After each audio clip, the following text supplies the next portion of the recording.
ونيجي بقى للجزء التاني. تعالى اوريكم نعمل الميك اب ده ازاي. هعمل رسمة عين مختلفة خالص برضو بنفس الالوان العيون التانية. اول حاجة اخدت اللون اللي هو ترانزيشن كولر على فرشة الدمج، وابتديت ادمجه على الكسرة كلها.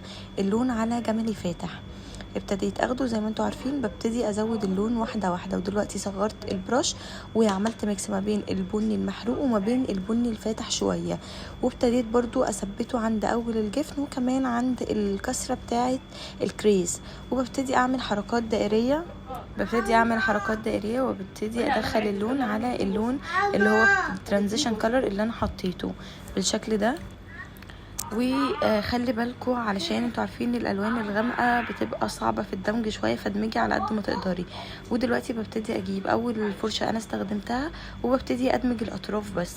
دلوقتي بقى اخدت اصغر فرشه في البنسل برش وابتديت اخد عليها اللون الاسود وبحطه على اللاين بتاع الرموش، وببتدي اعمل برضو وانا بحطه ببتدي ادمج علشان الخط ما يبقاش ثابت كده وشكله مش مدموج.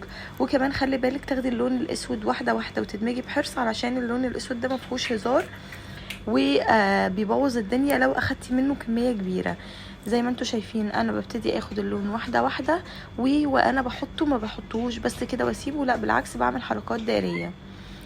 وبكده اكون خلصت الالوان، وبجيب الفرشه برضو اللي هي بتاعه الدمج اول واحده وببتدي ادمج الالوان والاطراف كلها في بعض علشان كله يبقى مدموج مع بعض.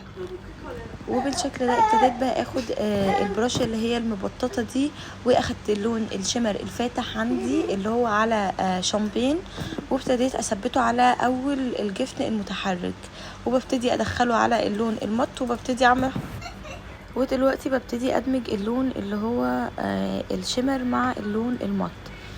هعمل بقى كل الشغل هنا في الرسمه دي هتبقى تحت العيون. اخدت اللون التركواز وابتديت احطه جوه ككحل جوه العيون.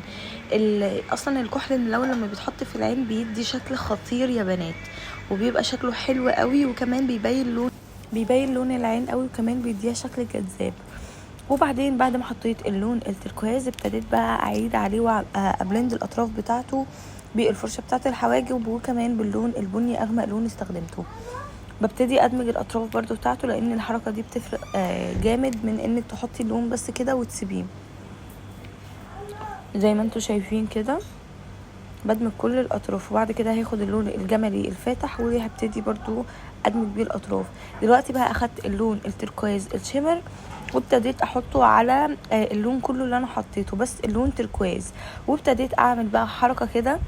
اخدت برضو من اللون التركواز وابتديت احط شويه منه في النص الاخير بتاع الجفن المتحرك مع الشمر الشامبين اللي انا حطاه، وهجيب برش برضو وادمج الاطراف كلها مع بعض. الطريقه دي ودت اللوك في حته، وكمان خلت اللوك شكله احلى بكتير. وبرده بعد ما حطيت اللون التركواز ابتديت اجيب البرش اللي هي البنسل برش وابتديت ادمج الاطراف كلها. ودلوقتي اخدت برضو البنسل برش دي وحطيت لون شمر فاتح على ابيض وحطيته عند مدمع العيون، وبكده اكون ركبت الرموش. شفتوا ازاي ان من الالوان واحده ممكن تطلعي لوكات مختلفه؟ الفكره بس انك تفكري شويه وتشوفي هتطلعي لوكات عامله ازاي وتطلعي لها افكار كتير. يعني عادي احنا ما بنتقيدش بحاجه معينه، هو الميك اب اصلا كله افكار وفن وانك ترسمي حاجات مختلفه. وبس كده اكون عملت الكونتور بتاع النوز وكمان بحط البلاشر، وده الفاينل لوك. يا رب يكون الميك اب عجبكم ويا رب اكون بعلمكم لوكات مختلفه. وكمان حبيت اعمل معاكم الفكره دي اللي هي 2 لوك في ميك اب واحد علشان تتعلموا لوكات اكتر، وكمان ايدك تتعود على الميك اب وتبقي بروفيشنال اكتر. وهستنى رايكم تحت في الكومنت، وما تنسوش تقولوا انتوا بتتابعوني منين. باي.